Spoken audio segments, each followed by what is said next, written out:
বাংলাদেশের ক্রিকেট অঙ্গনের এক উজ্জ্বল নক্ষত্রর নাম সাকিব আল হাসান।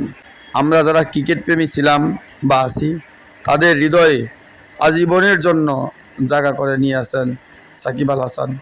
এখনও রাজনীতির ঊর্ধ্বে সাকিব আল হাসানকে ভালোবাসে ক্রিকেট প্রেমী শতভাগ মানুষ।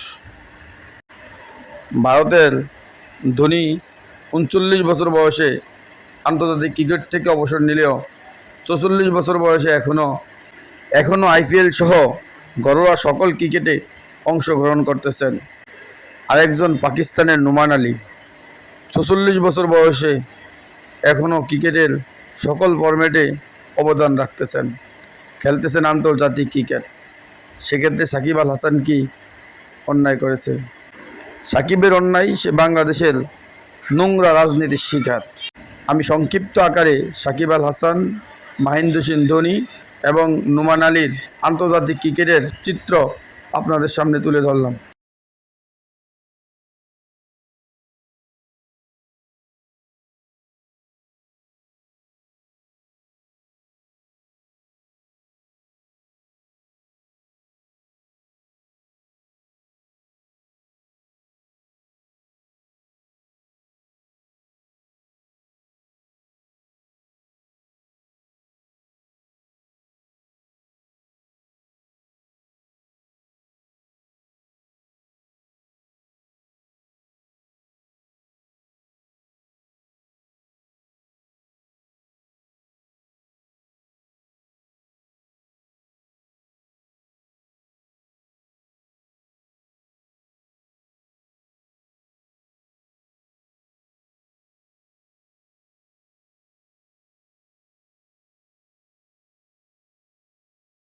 আমরা চাই বাংলাদেশের ক্রিকেট অঙ্গনের এই অভিজ্ঞ প্লেয়ারকে, যিনি ১২০টি ম্যাচের নেতৃত্ব দিয়েছেন, তাকে দ্রুততম সময়ের মধ্যে এনে বাংলাদেশ ক্রিকেট বোর্ডের যে কোনো দায়িত্বে দেওয়া হোক।